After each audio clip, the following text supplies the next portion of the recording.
పొదుపు మార్గాలు అన్వేషించే వారికి, ఆర్థిక అవసరాల నిమిత్తం రుణ సాధనాలు కావచ్చు, ఇతర సాధనాల పట్ల అవగాహన కావాలనుకునే వారికి, జీవితాలకు భద్రత కల్పించే ఇన్సూరెన్స్ సదుపాయం ఎక్కడ ఉన్నాయి, ఏ సదుపాయాలు మనకు మార్కెట్లో అందుబాటులో ఉన్నాయి అనుకునే వారికి, ఇలా ఏ రకమైన ఆర్థిక అవసరం ఉన్నా కూడా వారికి పరిష్కార మార్గాల్ని సూచించే ఉద్దేశంతో ఏర్పాటు చేసిన వేదిక ఇది.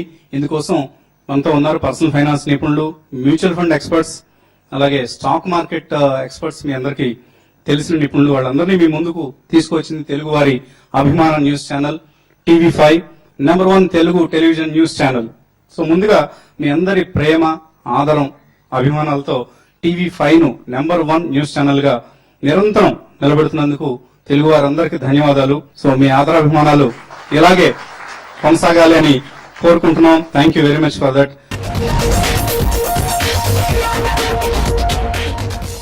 తన అనుభవాన్ని, తన విజ్ఞానాన్ని ఉపయోగించి ఒక చక్కటి ప్లాట్ఫామ్ డెవలప్ చేయాలి. ఆ ప్లాట్ఫామ్ ద్వారా అందరికీ ఆర్థికపరమైన అంశాల పట్ల అవగాహన కల్పించాలి, ఆర్థికపరమైన సేవలు అందించాలి అన్న సదుద్దేశంతో యుఎస్ లో చాలా సక్సెస్ఫుల్ కెరీర్ ఉన్న సమయంలోనే వచ్చేసారు. అంటే అక్కడ ఏదో అయిపోయింది, ఇక అంతా వెళ్లిపోయి రెస్ట్ తీసుకున్నాను ఉద్దేశంతో రాలేదైనా. ఆయనే నా పక్కనే కూర్చునున్న శ్రీ హనుమంతరావు ఎడ్లూరి, హను ఎడ్లూరిగా. సో paisaxpaisa.com మనందరం గర్వించాల్సిన విషయం ఏంటంటే ఇవాళ ఇటువంటి పర్సనల్ ఫైనాన్స్ పోర్టల్ ఈ దేశంలో లేదు అసలు. So it is one of the best portals in the world in fact. So అటువంటి ఒక చక్కటి ప్లాట్ఫామ్ ను ఆయన సొంత డబ్బులతో, ఎవరి దగ్గర డబ్బులు తీసుకోకుండా, రైజ్ చేయకుండా సొంత డబ్బుతో ఇప్పటికీ ఇన్వెస్ట్ చేస్తూనే ఉన్నారు. ఇన్ఫాక్ట్ ఇటువంటి ఒక బృహత్తర యజ్ఞాన్ని కొనసాగించగలిగే స్తోమతోన కంపెనీ కాదండి. It's just a startup, but still investor education, investor awareness ఈ దేశంలో కావాలి అంటూ ఆయన TV5 తో అలాగే ICICI Prudential తో చేయి కలిపి ముందుకు వచ్చారు. శ్రీ హను ఎడ్లూరు గారిని అభినందిస్తూ ప్రేక్షక మహాశయులకి, ఇన్వెస్టర్ మహాశయులకి ఎటువంటి సందేశాన్ని ఇవ్వాలనుకున్నారో ప్రజెంట్ చేయాల్సింది కోరుతున్నాను. పర్సనల్ ఫైనాన్స్ అనగానే ఇదేది కొత్తగా రాలేదు, మేమేదో కొత్తగా కనిపెట్టలేదండి. ఇవాళ మీరందరూ కూడా ప్రతిరోజు ఎవ్రీ లైఫ్ స్టేజ్ లో కూడా మీరు చూస్తున్నటువంటి ఫైనాన్షియల్ ప్రొడక్ట్స్ కానీ, మీ లైఫ్ స్టేజ్ ఫైనాన్షియల్ నీడ్స్ కానీ వీటన్నిటినీ కూడా కొలేట్ చేస్తూ ఒక కొనుక్కోవడానికి ఒక ప్లాట్ఫామ్, ఒక సింగిల్ ప్లాట్ఫామ్ కావాలి అంటే దానికోసమే ఈ పర్సనల్ ఫైనాన్స్ ప్లాట్ఫామ్ అనేది మేము డెవలప్ చేయడం జరిగింది. దీంట్లో బేసిక్ గా ఫస్ట్ లైఫ్ స్టేజెస్ లో సింగిల్ స్టార్టెడ్ ఎర్నింగ్ అనుకున్నట్టయితే ఒకళ్ళు ఎర్నింగ్ స్టార్ట్ చేశారు, then started just got married, then దాని తర్వాత పిల్లలు, దాని తర్వాత పిల్లల చదువులు, దాని తర్వాత పిల్లల పెళ్లిళ్ళు, రిటైర్మెంట్ ని గోల్డెన్ ఇయర్స్ అంటారు. సో వీటన్ని స్టేజెస్ లో కూడా ఫైనాన్షియల్ నీడ్స్ అనేవి, అది పర్సనల్ లోన్ కావచ్చు, లేకపోతే అది హోమ్ లోన్ కావచ్చు, లేకపోతే అది ఒక మార్ట్గేజ్ లోన్ కావచ్చు, దెన్ దాని తర్వాత life insurance, health insurance. So దీన్ని దృష్టిలో పెట్టుకొని చేసినటువంటిదే ఈ పర్సనల్ ఫైనాన్స్ మేనేజ్మెంట్ పోర్టల్. మీరు ఒక పర్సనల్ లోన్ తీసుకున్నారు అంటే మీ సిబిల్ ఇంపాక్ట్ అవుతుంది.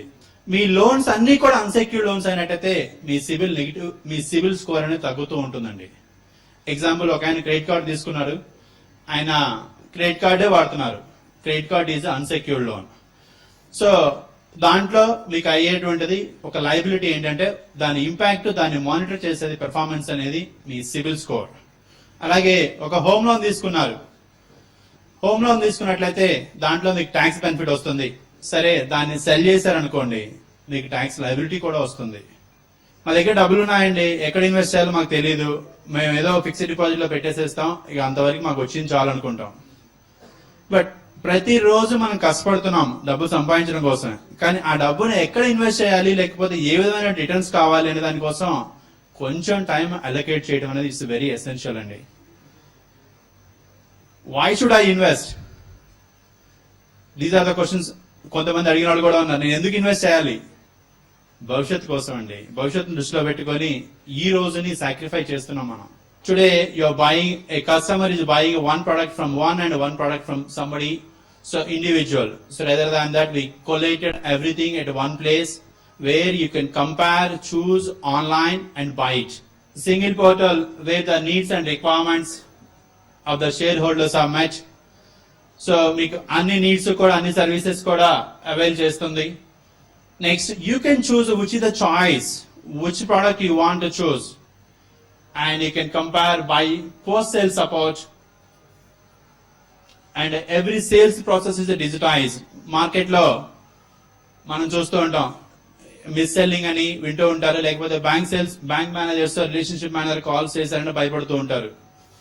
What we're doing here is a sales process, digitized sales process, where why this product is being sold to customer or why he bought it. So you can manage a lifestyle financial planning where actual versus planning. This is what we are bringing. Investments perspective ఎలా ఉండాలి, mutual funds importance ఏంటి మన portfolios లో, ఈ అంశాలన్నింటినీ వివరించడానికి అలాగే అన్నిటికంటే ముఖ్యంగా investor education and investor awareness ఈ కార్యక్రమాన్ని చాలా పెద్ద స్థాయిలో ముందుకు తీసుకువెళ్తున్న ఏకైక ఫైనాన్షియల్ ఇన్స్టిట్యూషన్ ఐసిఐసిఐ. సో వారికి అభినందనలు తెలియజేస్తూ రవిశేఖర్ గారిని investment perspectives and mutual funds గురించి ఎక్స్ప్లెయిన్ చేయాల్సింది కోరుతున్నాను.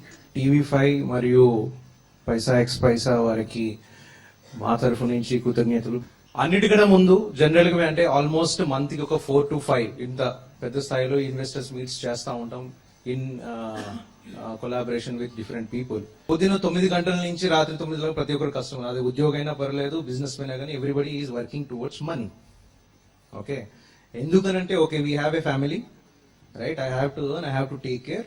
Just not taking care, they have to be better. మీ పిల్లల గురించి, మీ గురించి, these are the basic goals, right? అదే 9 నుంచి రాత్రి 9 దాకా పనిచేసే వాళ్ళ సంపాదించిన డబ్బు ఇన్వెస్ట్ చేసే వచ్చేసరికి ఎంత టైం అయితే మనం 12 గంటలు కష్టపడతాం, దాంట్లో ఈవెన్ నాట్ ఈవెన్ 10%, అంటే 1 అవర్ కూడా మనం కూర్చొని. ఆఫ్ కోర్స్ ఇక్కడ వచ్చిన వాళ్ళు చాలా మంది ట్రేడర్స్ ఉన్నారు, కానీ జనరల్ గా అదే ఒక మొబైల్ కొనాలంటే మీరు ఒక 10 మందిని అడుగుతారు, 10 వెబ్సైట్లకు వెళ్ళి దాని ప్రైస్ చెక్ చేస్తాము, 10 షాపులకు వెళ్ళి మోడల్స్ చూసి ఒక మొబైల్ కొనుక్కుంటాం సార్. ఫ్రిడ్జ్ కొనాలంటే ఏం చేస్తాం సార్? 4 ఇంట్లో చూస్తాము, ఇప్పుడే కొన్న వాళ్ళ గురించి అడుగుతాము, షాప్ లో వెళ్తాము, 4 షాపులు వెళ్తాము, 4 కలర్ చూస్తాం, 4 కంపెనీలు చూస్తాం. అప్పుడు కానీ ఫ్రిడ్జ్ అంటే which is not even probably your 10%, 20% of entire thing, దాని గురించి మాత్రం 2 గంటలు ఓకే, మా ఇంట్లో 2 నెలలు కూడా జరిగింది. To select a fridge it took 2 months. Final గా డిసైడింగ్ ఫ్యాక్టర్ అంటే కలర్, అంతే. As a part of our policy we will not speak anything out of any scheme. Let me put it very frankly, ఒక scheme గురించి, ఒక product గురించి మాట్లాడే ప్రసక్తి ఇది only investor awareness. We don't want to make it a marketing thing, we're clearly only మీ awareness గురించి మాత్రమే. అయితే మీరు ఇన్వెస్ట్ చేసుకునేటప్పుడు మాత్రం there are 3 hurdles. First thing is inflation, తర్వాత ట్యాక్సెస్, తర్వాత increase in monthly bills for payment. Simple గా చెప్పాలంటే ఈ రోజు ఒక వస్తువును మీరు ఒక 100 రూపాయలు పెట్టి ఈ రోజు కొంటున్నారంటే, సంవత్సరం తర్వాత మీరు వెళ్ళి అదే వస్తువు కొనాలంటే 100 రూపాయలు వస్తున్నాయి సార్ ఈ రోజులో, 110 rupees or 120 rupees depending on it. So me rupee value అన్నది పడిపోతుంది. సో మీరు తీసుకెళ్లి ఒకవేళ బీరువాలో పెట్టుకుంటే దాని వాల్యూ సేఫ్ గా ఉంది అనుకుంటే మాత్రం అది పొరపాటే. Second thing taxes. Bank FD 9% ఇస్తుంది, రైట్? 9% వస్తే మీరు ఏ అయితే ట్యాక్స్ స్లాబ్ లో ఉన్నారో అంత ట్యాక్స్ కట్టాలి. అంటే ఒకవేళ నేను 9% 9% బ్యాంక్ ఎఫ్డి వస్తుంటే నేను 30% ట్యాక్స్ స్లాబ్ లో ఉంటే లెక్క ప్రకారం నాకు వచ్చిన దాంట్లో 30% నేను కట్టాలంటే దాదాపుగా ఒక దగ్గర ఒక 9 రూపీస్ దాకా ఎగిరిపోతే నా చేతికి 5.9 or 6%. ఏ ప్రాఫిట్ వచ్చినా కానీ you will have to look in to that will effect. మూడోది ఈ లైఫ్ స్టైల్ ఇన్ఫ్లేషన్ అంటే ఏంటి సార్? ఈ రోజు నేను ఒక పరిస్థితిలో ఉన్నాను, అంటే నా ఉద్యోగం నేను సంపాదించిన దాని ప్రకారం ఒక స్టేజ్ లో ఉన్నాను. ఈ రోజు నేను ఆల్టో కార్ నడుపుతున్నాను. 3 సంవత్సరాల తర్వాత my situation is going, salary increase అవుతుంది, అప్పుడు కూడా ఆల్టో కార్ నడుపుదాం అనుకుంటాం సార్? లేదు, మేబీ స్విఫ్ట్ కార్ కొనుక్కోవాలని అనిపిస్తుంది. జనరల్ గా 25 years స్టార్ట్ చేసి లేదా 30 years జాబ్ చేసుకుని టిపికల్ గా 55 or 60 రిటైర్ అవుతారు. అంటే we work for about 30 years. ఈ 30 years లో మీరు సంపాదించింది has to fund your next 30 years. ఎవరైనా టుడే ఇఫ్ ఈ spending 50,000 rupees as his monthly expenses, 25 years down the line he has to have 2,52,000 rupees as his monthly expenses. So are you ready for that? So why am I telling you all these things? Endukante first thing to please realize that investment is important. Meer systematic investment plan lo chesedi it's nothing but EMI, easy monthly investment plan. Every month you should keep investing into equity. Mutual funds lo only equity mutual funds kaadu sir, debt mutual funds kuda untayi. Okay, we just don't invest in equity. Debt mutual funds అనేవి ఏంటంటే మీరు invest చేసే మనీని తీసుకెళ్లి we invest in to different bonds. ఈక్విటీలో you make 200% return in more than 1 year invest చేసి 200%, 400% తీసుకున్నారు, పైసా ట్యాక్స్ కట్టక్కర్లేదు. 1 year and whatever return you make is absolutely nil. Debt mutual funds లో ఏంటంటే ఒకవేళ మీకు ఇన్వెస్ట్ చేస్తున్నప్పుడు గవర్నమెంట్ ఈస్ టెల్లింగ్ దాట్ మీరు ఒకవేళ 9% వచ్చి 3 years ఇన్వెస్ట్ చేస్తే 3 and 9 more ఇన్వెస్ట్ చేస్తే మీకు వచ్చిన ప్రాఫిట్ మీద అంటే 9% ఒకవేళ వచ్చినా గానీ మీరు ఈ ఇన్ఫ్లేషన్ ని డిడక్ట్ చేసేసుకుని దాని మీద వచ్చిన ప్రాఫిట్ కి ట్యాక్స్ కట్టండి. That is one. So you have equity mutual funds, you have debt mutual funds. Mutual funds అనే వెహికల్ సార్, మీరు ఒక రోజు మీకున్న ఎక్సెస్ మనీ వచ్చింది ఒక రోజు పెట్టుకోవాలనుకున్నా from 1 day of your cash surplus to 25 years of your retirement planning, we have a product. ఎప్పుడైనా ఏ investment మీరు చేసినా కూడా please kindly get in to regulated industry.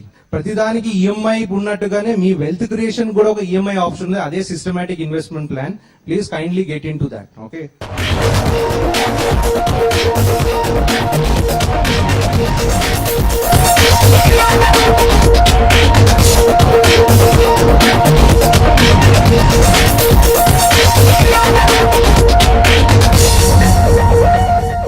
Question and answer session లో వెళ్దాం.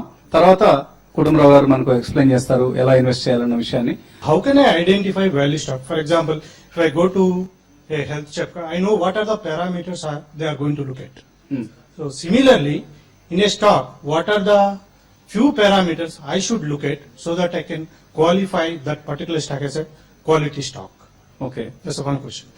స్టాక్ కూడా మీరు చూసినప్పుడు అనమాట ఇమీడియట్ గా ఒక బ్యాక్గ్రౌండ్ చెక్ అంటూ చేస్తే బేసిక్ గా మేనేజ్మెంట్ దగ్గర నుంచి మొదలుపెట్టి దాని ఫైనాన్షియల్ పారామీటర్స్ దగ్గర నుంచి అన్ని చూసుకుంటే డెఫినెట్లీ అనమాట మీకు అది వాల్యూ స్టాకా కాదనేది కూడా అర్థం అవుతుంది. ఎందుకంటే ఇప్పుడు ఎట్ ఏ బేసిక్ ప్రిమైస్ అనమాట ఇమీడియట్ గా బుక్ వాల్యూ చూడండి, పిఈ రేషియో చూడండి, సెక్టార్ ఎట్లా ఉంది, సెక్టార్ పిఈని బట్టి ఇది అండర్ వాల్యూ అయిందా, ఓవర్ వాల్యూగా ఉందా అనే దానికంటే కూడా it's a life long learning machine stock market అనేది.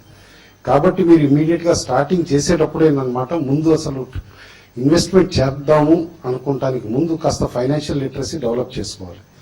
మ్యూచువల్ ఫండ్ లో నేను చేసిన స్టడీ ప్రకారం 10 ఏళ్ళు ఇన్వెస్ట్ చేస్తే ఎన్జేబీ 10 రూపీస్ 50 నుంచి 60, 70, 100 వరకు పోయినాయి ఉన్నాయి. ఫర్ ఎగ్జాంపుల్ వాల్యూ డిస్కౌంట్ చూసుకుంటే 2004లో ఇన్వెస్ట్ చేసి ఇప్పుడు చూసుకుంటే 100 రూపాయలు దాటింది.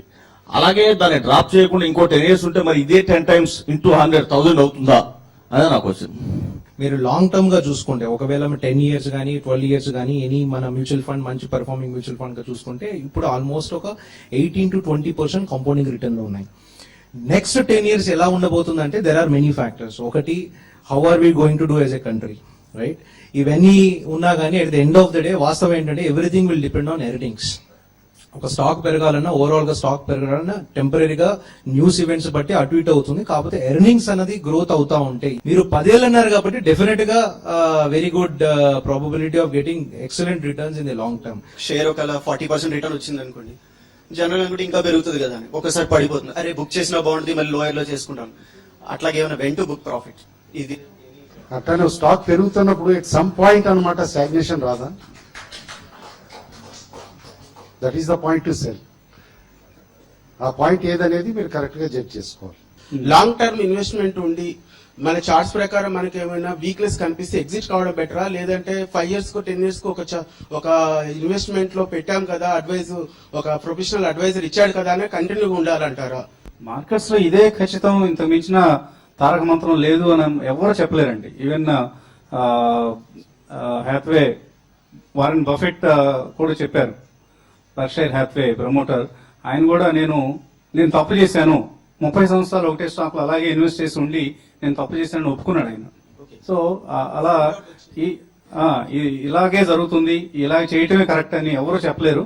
బట్ సమయానుకూలంగా చేయాల్సి ఉంటుంది. ఇలాగ నేను ఒక 20 years బ్యాక్ ఒక ఫండ్ లో పెట్టాను 25,000, 25,000 in my name and my wife name 25. ఆ 25 ఎప్పుడు 25 అవ్వలేదండి, మళ్ళీ ఎప్పుడు 21, 22 లో ఉంటుంది. ఎప్పుడు అమ్ముదామన్నా కుదరలేదు. ఇలా వద్దు అలా పడేసించుదామని వదిలేసాను. ఇప్పుడు 91, 92కి వెళ్ళిందండి రెండు. ఆల్మోస్ట్ 2 lakhs అయిపోయింది. దెన్ ఐ రియలైజ్ మిగిలిన ఫండ్స్ లో పెట్టిన ఏం చేశానంటే 50-50 ఫార్ములా అప్లై చేశాను. యాజ్ ఎ బ్యాంకర్ కాబట్టి ఓ 50 అమ్మేసేసి అది ఎంత వస్తే అంత, ఈ మిగిలిన 50 ఉంటుందేమో పెరిగితే చూద్దామంటే అది చూస్తే ఏమైందంటే మళ్ళీ అల్టిమేట్ గా ఇక 25% return.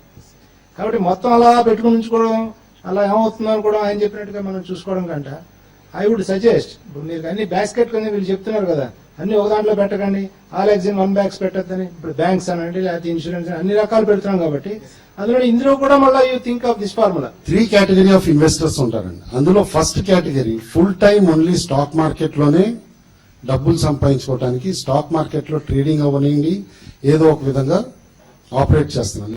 Second category is one who is already having some job or business or something and utilizing his savings to invest in stock market. Third category of investors ఎవరు ఉంటారు, కాస్త ఎక్స్పెరిమెంట్ చేస్తే అడ్వెంచరస్ టైప్ అన్నమాట. అంటే working time ఎంతో అంతే time stock market trading కూడా చేస్తూ ఉంటారు. నేను ఎవరైతే ఫుల్ టైం ఫస్ట్ కేటగిరీ అన్నానో, మొమెంటమ్ ట్రేడర్స్ అవనండి, డే ట్రేడర్స్ అవనండి, ఇటు frequency of churning of stocks అన్నమాట ఎక్కువ చేసే వాళ్ళు ఉంటే మాత్రం వాళ్ళకి డెఫినెట్లీ టెక్నికల్ అనాలిసిస్ యూస్ఫుల్ ఉంటుంది, కాదని అంటున్నా. But it is only recommended only for those people. Long term fundamental అనాలిసిస్కి వచ్చేపాటికి మాత్రం టెక్నికల్ అనాలిసిస్ ని you need to use it only up to 5% or 10%, not more than that. That is only to check on the historical highs or historical lows or historical moments ఏంటి అనే దాన్ని బట్టే కానీ మిగతా దానికి అవసరం ఉండదు. But basically 80 to 90% for regular investors fundamental analysis should be okay. Technical analysis is not such an important criteria అని చెప్పి. ట్రేడింగ్ చేస్తున్నప్పుడు ఏంటంటే నేను ఒక 1 month అలా పెట్టుకుంటా. ఎక్కువ బ్యాంక్ షేర్స్ కొంటాను, నేను వేరే ఏమి కొనను, ఎందుకంటే నాకు అంత నాలెడ్జ్ లేదనమాట. దానికోసమే ఇంత దూరం వచ్చాను. ఓకే, అంటే దాని పాస్ట్ ట్రాక్ అంతా చూస్తాను. ఓకే, ఈ టైంలో అంటే అన్ని చూస్తాను. కాకపోతే ఈ రేట్ మీద అమ్మాలని ఫిక్స్ అయిపోతాను. ఇంక ఇది పెరిగేలా లేదు, 1 month నుంచి ఇక్కడే తిరుగుతా ఉంది. వెన్ నేను సెల్ చేశానంటే చాలా అది బాగా పెరుగుతుంటుంది. ఎప్పుడైనా సరే ఒక పొజిషన్ తీసుకునే ముందు, అంటే ఒక స్టాక్ కొనే ముందు అనమాట, ఒక పర్టికులర్ ప్లాన్ తోటి కొనాలి. మనం ఏ ప్లాన్ తోటి అయితే కొన్నామో, ఏ ఇష్యూస్ ని ఆలోచించి కన్సిడరేషన్ లోకి తీసుకుని కొన్నామో, ఆ ఇష్యూస్ చేంజ్ అవ్వనంతసేపు స్టాక్ హోల్డ్ చేయాలి. Even a trader also. The moment ఆ ప్లాన్ లో చేంజెస్ వచ్చినాయి అనుకోండి, దానికి అడాప్ట్ అవుతే అడాప్ట్ అవ్వాలి, లేకపోతే కనుక ఎగ్జిట్ అయిపోవాలి. What is fundamentals? What is technicals? Just I want to know. Technicals is based on only price movements, ఇంకా నథింగ్ ఎల్స్. ఒక ఫిక్స్డ్ టైం ఫ్రేమ్ లో ప్రైస్ మూమెంట్స్ ఎట్లా ఉంటాయి దాన్ని బట్టి అనలైజ్ చేసుకుని చేసుకోవటమే. ఫండమెంటల్స్ మీన్స్ నిటిగ్రిటీ మొత్తం అన్నమాట మీరు చెక్ చేసుకోవాలి. కంపెనీ ఈక్విటీ ఎంత, మేనేజ్మెంట్ ఏంటి, ఏ ప్రోడక్ట్, దీని ఫ్యూచర్ ఏంటి, ప్రెసెంట్లీ ఆ సెక్టర్ ఎట్లా వర్క్ చేస్తోంది, ఈ కంపెనీ ఓవరాల్ ట్రాన్స్పరెన్సీగా ఉందా, లేకపోతే ఇన్ఫర్మేషన్ కన్సీల్ చేసి ఇన్సైడర్ ట్రేడింగ్ ఉంటుందా. ఎప్పటికప్పుడు అనమాట మీరు ఫండమెంటల్స్ అనేప్పటికీ need a deep study of the subject అనమాట. నా డౌట్ ఏంటంటే mutual funds large cap funds ఉన్నాయి, మిడ్ క్యాప్ ఫండ్స్ ఉన్నాయి, స్మాల్ క్యాప్ ఫండ్స్ ఉన్నాయి, హైబ్రిడ్ ఫండ్స్ ఉన్నాయి. ఏ విధంగా ఏ స్ట్రాటజీ ప్రకారం ఫాలో అయితే మనం 14 to 16% మనం గెయిన్ చేయగలము?